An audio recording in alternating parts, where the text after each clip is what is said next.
The desert does not ask who you are. It does not receive you. It does not reject you. It simply is. And when you enter it, something inside you strips naked without permission.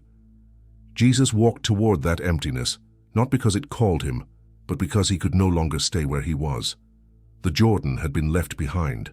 The water, the voice, the open sky, all that was already memory. Now there remained only sand, stone, silence, and something else, something that had no name but was felt in the air like constant pressure. It was not God, not yet. It was something else. The first days were of adjustment. The body demanded water, food, shade.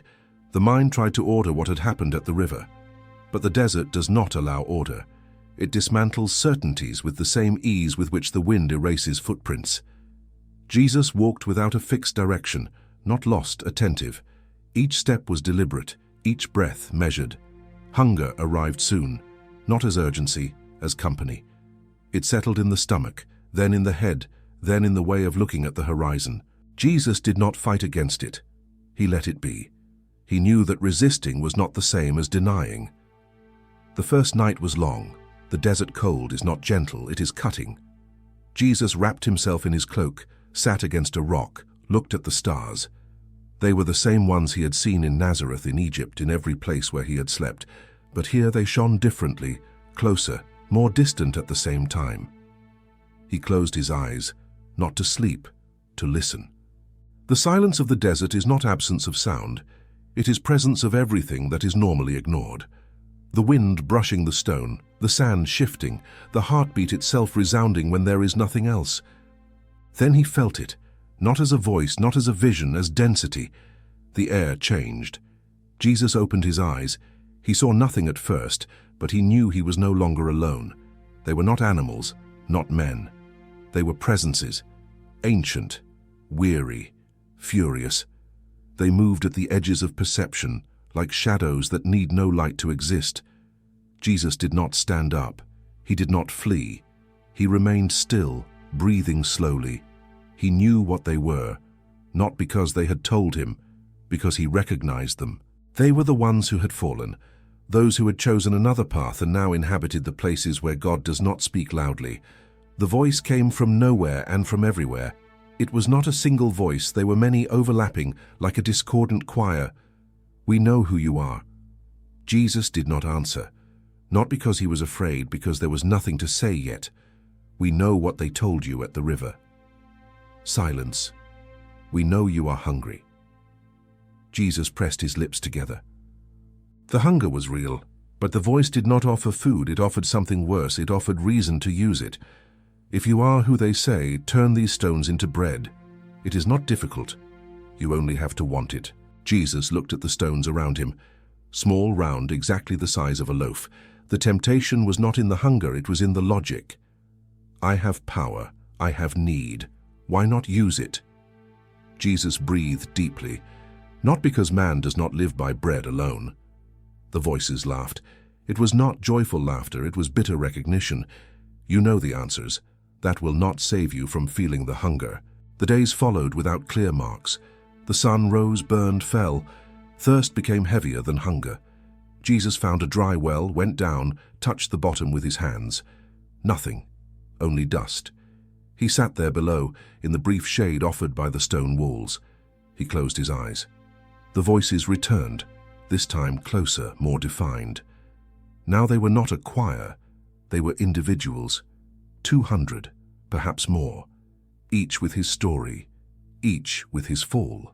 They spoke among themselves about him, as if he were not present. This is the one who comes to restore. One of them spoke with contempt. He does not seem like much.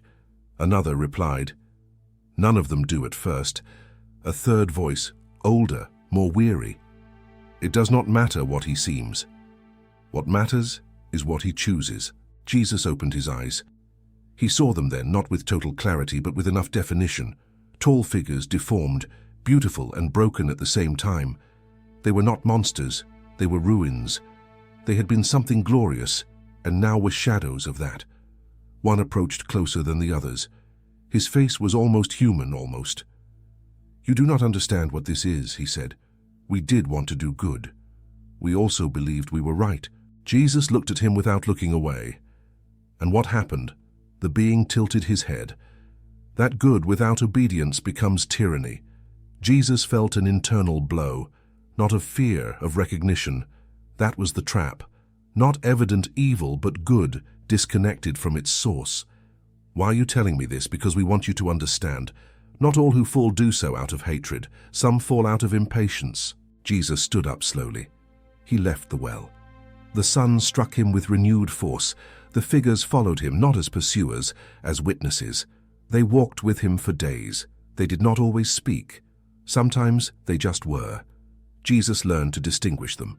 Some were silent, others did not stop murmuring. Some seemed repentant, others defiant. All shared something, the inability to return. One night the oldest of them sat in front of Jesus. He said nothing for hours, Jesus neither. Finally the being spoke. "We also loved." Jesus nodded. "I know." "Then you know that love is not enough." Jesus frowned. "Love misdirected destroys as much as hatred." The being looked up. "Exactly. And you will have to love without destroying. That is your battle, not against us, against yourself." The days became weeks. Jesus lost count. Hunger was no longer sensation, it was state. The body had adapted, not with comfort, with resignation. The mind sharpened in a strange way. Thoughts were slower but clearer. The voices of the fallen became almost familiar. Not friends, acquaintances. One afternoon, while Jesus rested under a rock, one of them asked, "What will you do when you leave here?" Jesus did not answer immediately. "I do not know entirely." Lie. You know exactly what you will do. You are going to challenge everything that is broken. Jesus closed his eyes. "Yes. And do you think they will listen to you? Not all. And even so you will go?" "Yes." "Why?" "Because someone has to do it." The being fell silent. Then he said something Jesus did not expect. "We thought that too." Jesus opened his eyes. He looked directly at the being. "The difference is that I am not going alone." The being tilted his head. "I hope so. Because if you go alone, you will end up like us." The greatest temptation did not come as an external voice. It came from within. It was a day when Jesus was particularly weak. He had fallen, did not get up immediately. He stayed on the ground looking at the sky. He thought of Nazareth, of Mary, of simple food, of the life he could have had. He thought how easy it would be to simply stay there, let the desert consume him, not return. No one would blame him. No one would know. The voices said nothing. It was not necessary. The deepest temptation is always renunciation. Jesus closed his eyes. He felt the weight of everything to come. Rejection, misunderstanding, betrayal, the cross. It was all there, not as prophecy, as internal certainty. He could choose. He could get up or stay. For an eternal moment he did not know what he would do. Then he remembered something. Not a verse, not a divine voice, a face. The man on the road, the one who had not received work. The woman gathering gleanings. The child who had looked at him without understanding why the world was like that. Jesus clenched his fists. He stood up slowly. Not out of heroism, out of responsibility. The beings watched in silence. One of them spoke. "You have chosen." Jesus nodded. "Yes. Then we can no longer stop you. You never could." "No, but we could tempt you to stop yourself." Jesus looked around. The 200 were there, forming an irregular circle, not threatening, witnessing. "Why have you followed me all this time?" "Because we wanted to see if you were different." "And am I?" The oldest being stepped forward. "We do not know yet, but you have passed the first test." "Which one?" "Not using your power to escape your humanity." Jesus felt something change. Not in the surroundings, in him. Hunger remained, thirst remained, but they no longer defined him. There was something stronger, a clarity that did not come from having eaten, but from having resisted. The beings began to retreat. They did not disappear. They became less dense. Before the last one left, Jesus asked, "Will we meet again?" The being smiled, not with joy, with sadness. "We are always close to those who choose difficult paths. Not to destroy you, to remind you how easy it would be to give up." Jesus was left alone. The desert remained the same, but he did not. He walked for more days. Hunger reached a critical point. The body began to fail in small ways. Legs trembled, sight blurred. Jesus knew he was near the limit, not the limit of temptation, the physical limit. He sat down one last time. He looked at the horizon. He did not ask for food, did not ask for rescue. He just breathed, and in that absolute silence something changed. He did not see angels, did not hear heavenly voices. He simply knew it was time to return. He stood up. He walked toward the edge of the desert. He did not know how much time had passed. 40 days, perhaps more, perhaps less. Time in the desert is not measured the same. Upon reaching the edge, where the sand began to give way to firmer ground, he stopped. He looked back one last time. The desert was still there, indifferent, eternal. The voices were no longer heard, but Jesus knew they had not gone entirely. They never would. They were part of the world, part of the battle every human being faces, the battle between what can be done and what must be done. Jesus took the first step out of the desert. The body barely responded, but the mind was clear. He had not defeated 200 demons in epic combat. He had done something more difficult. He had resisted 200 reasons to give up, to take shortcuts, to use power without love, to love without obedience, to save himself before saving others. That was the true battle, not the one fought with swords, but the one fought with every choice, every breath, every moment, when the easy path shines brighter than the right one. In the distance he saw figures, people, life. The world he was returning to did not know what had happened. They would not understand if he told them. But he knew. And that was enough. Jesus walked toward them, not as a victorious hero, as a man who had learned something essential. That power without limits is tyranny. That love without direction is destruction. That faith without testing is only theory.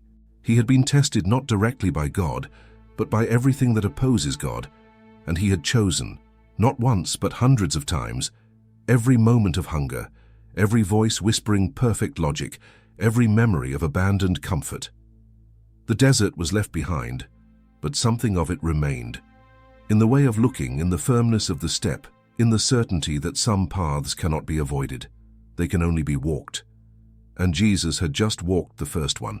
The following ones would be more difficult, more public, more painful. But this had been the foundation. Here he had learned that it is not enough to have power. One must know not to use it.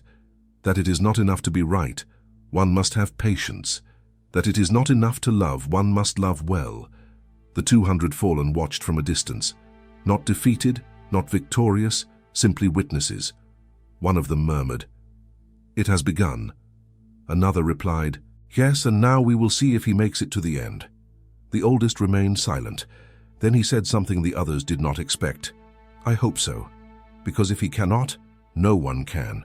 And in that bitter recognition, there was something akin to respect. Not for having been defeated, but for having seen someone choose the path they could not. Jesus kept walking. The sun was beginning to set. Soon he would need food, water, rest. But now he knew something he did not know before, that needs are not commands, that hunger is not master, that power is not purpose, and that the most important battle is not against external enemies, but against the internal temptation to be God instead of serving God. That battle never ends. But in the desert, Jesus had learned to fight it. And that, though no one knew it, though no gospel told it in detail, was what prepared him for everything to come. Not the miracles, not the teachings, but this, the capacity to resist when all hell whispers that surrender is reasonable.